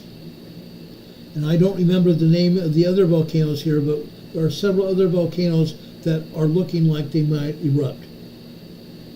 They're looking like they might erupt. In one case, one small town here has been evacuated because there have been so many earthquakes there. But again, the USBS is still not showing us earthquakes here. Why? Because they will not admit what's going on. They don't want to advertise what is happening here. There are earthquakes here. There is volcanic activity here in Italy. All the time. All the time.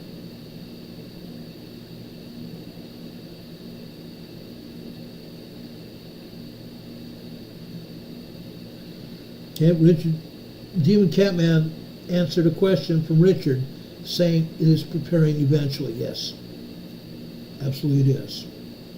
Campi, I just read an article today. Campi Flegrei over in Italy is getting ready to go off. Yes, it is. All kinds of earthquakes are happening. Nobody can say when that volcano is going to erupt. Nobody can say when it's going to erupt. Nobody knows. Sometimes we have a lot of earthquakes that are happening there. By talking earthquakes, I'm talking about tremors and microquakes. Tremors and microquakes.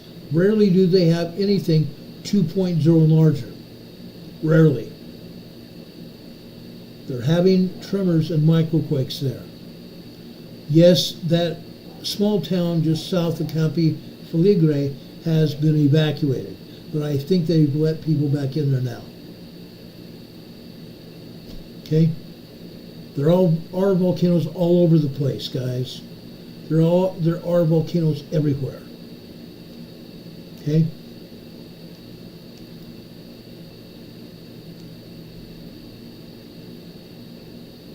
That was a good question. It was a great question.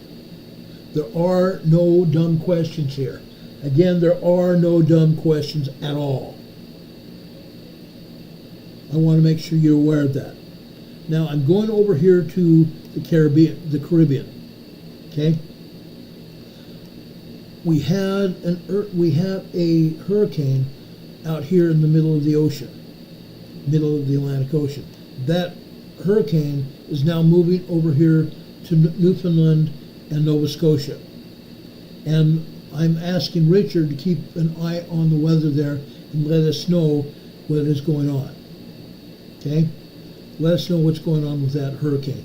I believe it's not going to be a hurricane, but a tropical storm by the time it reaches Newfoundland and Nova Scotia. At least I hope that's going to be happening here. Now, there's something else that's going to be happening here as well. Let me back out here. We have several systems off the coast of Florida, down here in the Caribbean. These hurricanes are not hurricanes yet. They're not even any more than tropical depressions.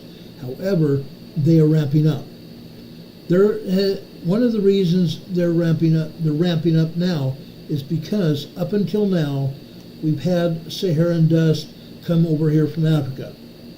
Saharan dust blowing westward over the Atlantic Ocean, drying things out in the Atlantic Ocean.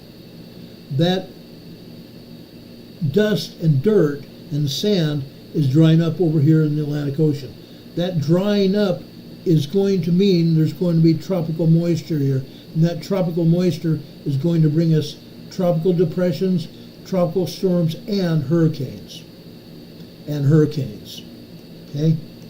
We're going to see tropical depressions and tropical storms ramping up over here near Puerto Rico, ramping up here near Bermuda, the Bahamas, over here into the Cuba area, over here in South Florida, over here possibly even over here in the Gulf of Mexico. We're going to see and keep an eye on what's going on here. So far, right now, we do not have any tropical depressions here in the Gulf of Mexico. But be advised, it can still happen. It can still happen. We are right smack dab in the middle of hurricane season. We are right smack dab in the middle of hurricane season. Now, given that, over here in the Puerto Rico and the area of U.S. and British Virgin Islands, we have some earthquakes. Let's start down here in the southwest part of Puerto Rico. Right here, Taliboa, Puerto Rico. This is a 2.5 earthquake.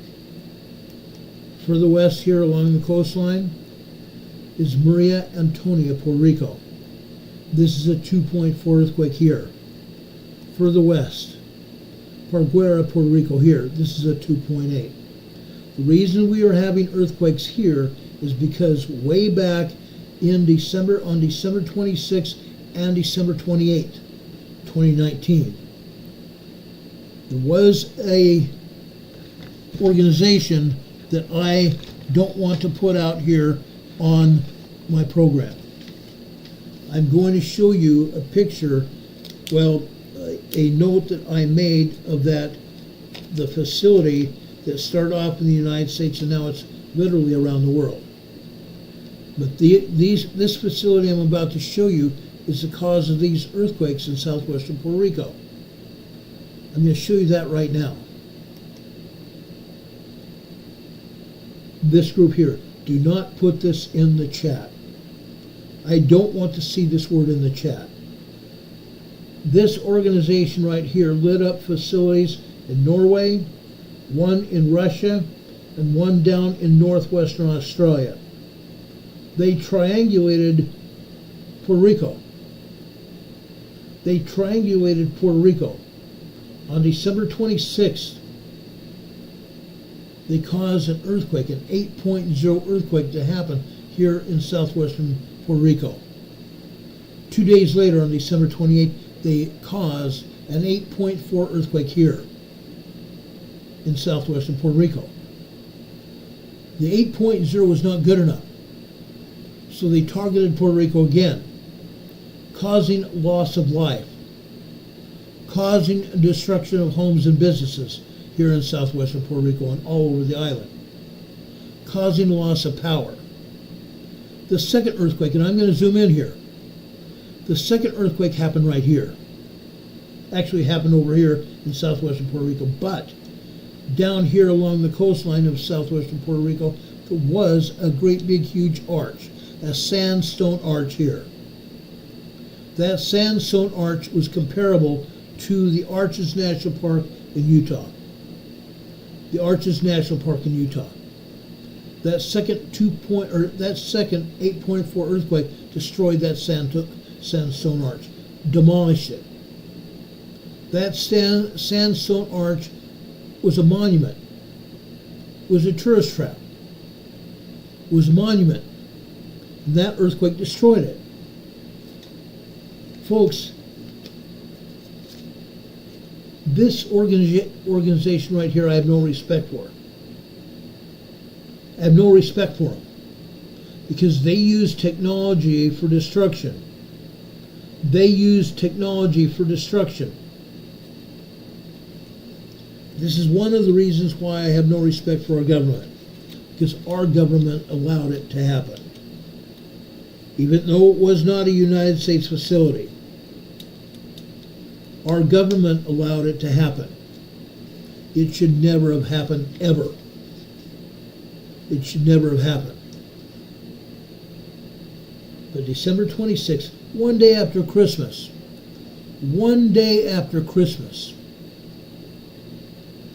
they allowed that earthquake to happen. People were operating those facilities. And they allowed it to happen. They knew what they were doing. They triangulated southwestern Puerto Rico. They knew exactly what they were doing. And they allowed those radio waves to conduct an earthquake, to destroy communities, to destroy people's livelihoods. They allowed it to happen. Two major earthquakes, 8.0 and an 8.4 earthquake. They allowed it. It should never have happened. Now, Puerto Rico has had a lot of storms. Puerto Rico has had a lot of storms. Hurricanes, tropical storms and depressions. That happens over here in the Caribbean Sea or Caribbean Ocean, whatever you want to call it. This earthquake over here in northeastern Puerto Rico was not caused by those earthquakes. It has nothing to do with those earthquakes, only in southwestern Puerto Rico. This is a 3.4 earthquake over here. This is 1 kilometer, a half mile south of Cano Novadas, Puerto Rico. Okay, a 3.4 small earthquake. Northeast of there, this is a 3.3 over here. A 3.3, some 59 kilometers northeast of Loquillo, Puerto Rico, off the mainland of Puerto Rico here. Okay? Yes, we get earthquakes over here in the U.S. and British Virgin Islands. Right now we don't have them. Right now we don't have any earthquakes yet. We mostly do. We mostly do. Also, while I'm talking about that, I should also probably mention we had a 4.4 earthquake yesterday down here in Jamaica. We had a 4.4 earthquake yesterday down here in Jamaica. 4.4 moderate earthquake, no damage. No damage. Okay? Does anybody have any questions for me? I try to cover all these earthquakes and stuff so you know what's going on. Southwestern Texas is still getting kicked around here. That's normal. We have not seen any days where there's no earthquakes down here in southwestern Puerto Rico. This is Fort Davis, Texas. Fort Davis, Texas, a 2.8 earthquake here in southwestern Texas. Further north, Toya, Texas. This is a 1.7. Southeast of Toya, over here, is Pecos, Texas. Pecos, Texas. There are earthquakes all the time over here in Pecos. Further west here, again, this is 55 kilometers northwest of Toya, Texas here. Swarms of earthquakes here. Why? Because this area here has got a bunch of oil and gas producing wells. Fracking guys, fracking operations. This is a 2.3 earthquake here. Just north of there, a 1.8 tremor. West of there is a 1.6 tremor here and a 1.8 tremor there. Caused by oil and gas fracking operations. I can zoom in here. I can zoom in here and you can see the oil and gas fracking pads here. Literally all over. Look where this is. This earthquake right here, a 2.2, 54 kilometers northwest of Toya, Texas. It's right next to oil and gas pads here. Oil and gas fracking operations here. Multiple fracking operations here. Okay? Oil and gas fracking all over this area. You can see it. Okay? Right here is 1.7. Fracking operations here. Down south here, this is a 2.3 near Toya, Texas, 55 kilometers northwest of Toya. Oil and gas fracking operations here as well. You can see them here. Anywhere within 10 miles, 6 to 10 miles away from any of these earthquakes, if you see an oil and gas pad here, it's oil and gas fracking that's causing these earthquakes. Okay? That's what's happening. Deborah says going full screen, not reading. I'm sorry. I'm sorry if you're going full screen, not seeing this.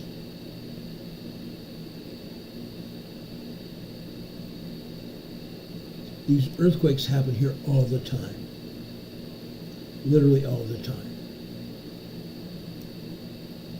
And yes, we will be back here tomorrow talking about it. There's an earthquake over here in Oklahoma.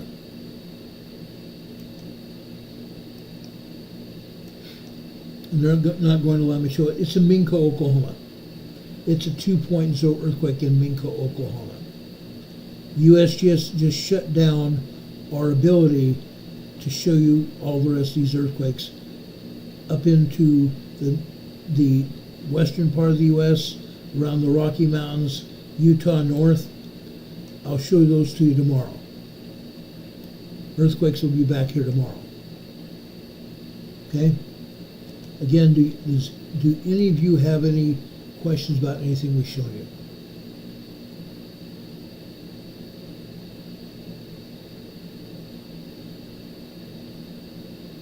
Okay? There's a lot going on. There is always a lot going on. There's always a lot going on.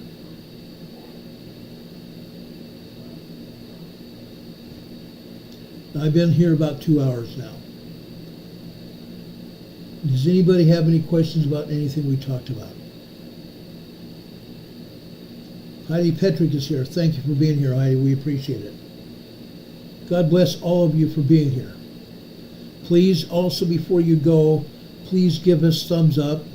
Please also check your subscriptions here. Make sure you're still subscribed. 25% of the people that watch this program are not subscribed. YouTube keeps unsubscribing people. About 3.5 weeks ago, we had 6,000 subscribers here. YouTube unsubscribed 400 people. Now we are approaching 5,700 people here that are subscribed. We're at 5,685 people here that are subscribed. I'm sure there are still people being unsubscribed.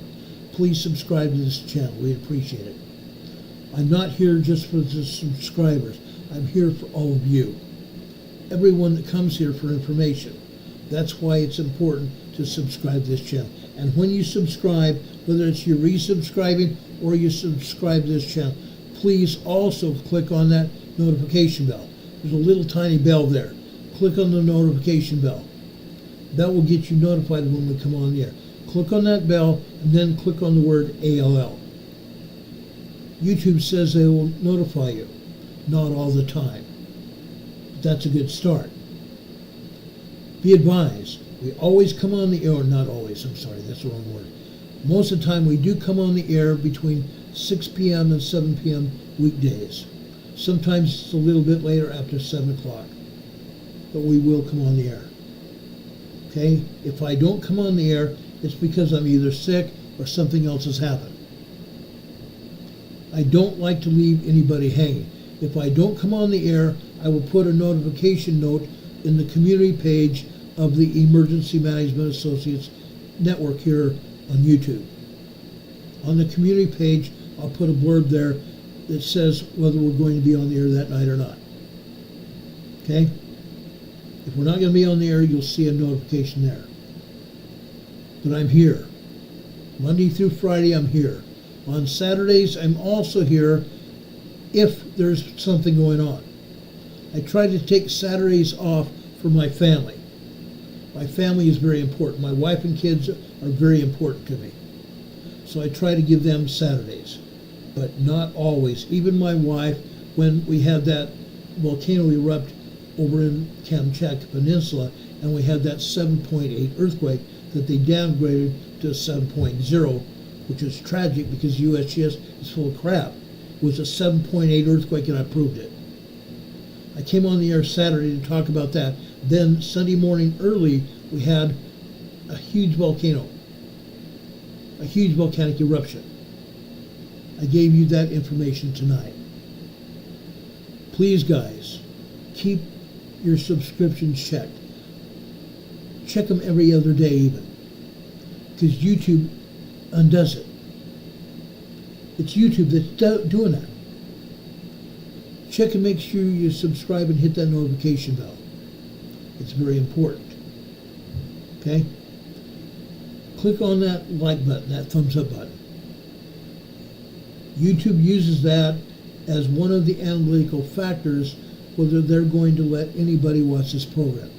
Also, if you have any comments or questions, please leave us a comment down below this program today or anytime.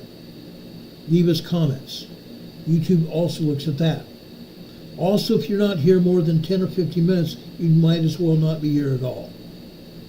Because if you're only here 10, 15, 20 minutes, you're not going to get the full effect of all the information we have for you. Please stay here. Please stay here for our program. Don't leave after 5, 10, 15 minutes. Stay here for the entire program. YouTube uses that as part of their analytical factor, whether they let anybody here on YouTube see our program. Anything over 20 to 30 minutes is great. Anything over 20 or 30 minutes is great. Okay? Right, lately we haven't had anybody here even after 20 minutes. It's very important you be here to get all the information that we have for you. Okay? It's very important. Please stay organized on this. Please stay with us. We will answer your questions as often as we possibly can. If you send me a note like Charlie did about that EBS broadcast, which we can't verify, if it was from a government agency or something, then we could verify it. But usually I don't like that information put out because it's not verifiable and probably won't happen. Okay? Anyway, before I leave tonight, I try to share a spiritual experience, or I try to share a scripture with you. Tonight I want to go over into Alma. We've been talking a lot about Alma in the Book of Mormon in my Sunday school class. I want to go over to chapter 60 in Alma, verse 21. Or do you, actually 20 and 21. Have you forgotten the commands of the Lord your God? Have you forgotten the commands of the Lord your God? Yea, have ye forgotten the captivity of our fathers? Have ye forgotten the many times we've been delivered out of the hands of our enemies? Or do you suppose that the Lord will still deliver us while we sit upon our thrones and do not make use of the means which the Lord has provided for us? I'm asking you that. Are we doing what we have told the Lord we will do? Are we doing the things that the Lord has asked us to do? If not, why not? If not, why not? If you and I don't do the things that the Lord has asked us to do, then do you suppose the Lord will bless us if we're not doing what he asks us to do? No. It's not going to happen. It's not going to happen. If we don't use the means that the Lord has given us to obey his commandments, to pray to him, to get personal revelation for guidance for each one of us. Each one of us can receive revelation through prayer. I have many, many times in my life. Sometimes miracles happen. Sometimes when I pray, miracles happen. How do I know that? A couple weeks ago, I shared an instance when my daughter, Carol and I's daughter, was in Salt Lake City and has been homeless.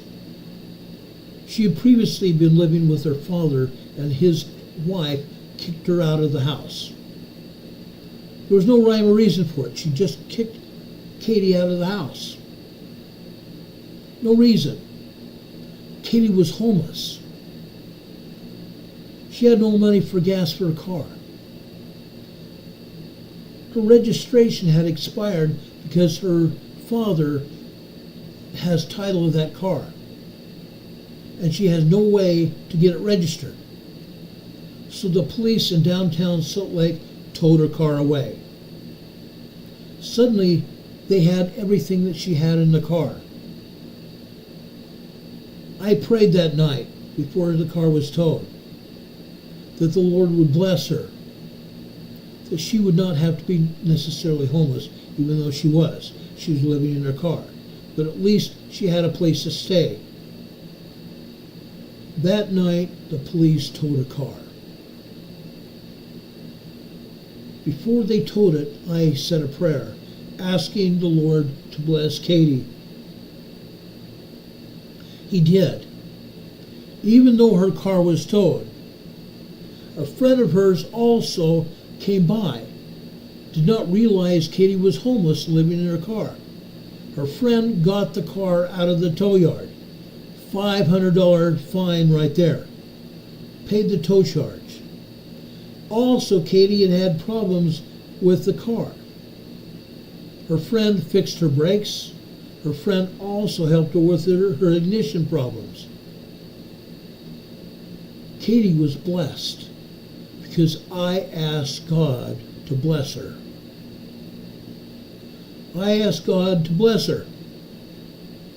Now, every dime that I've gotten as of late, every dime that you folks have helped me get through donations to our program on PayPal, I have sent Katie some of that money so she would have gas for her car. This past weekend, she had no food in her car at all. She'd eaten all the food and water that she had in her car. She had a big ice chest that we got her. She'd been filling it with ice and putting perishables in that cooler. She was out of food. Her mom and I sent her some more money for food. Then her brother yesterday. Katie had a job interview today where she actually went to work. Her brother gave her $100 so she could have gas for this week for her car, so she could have a job.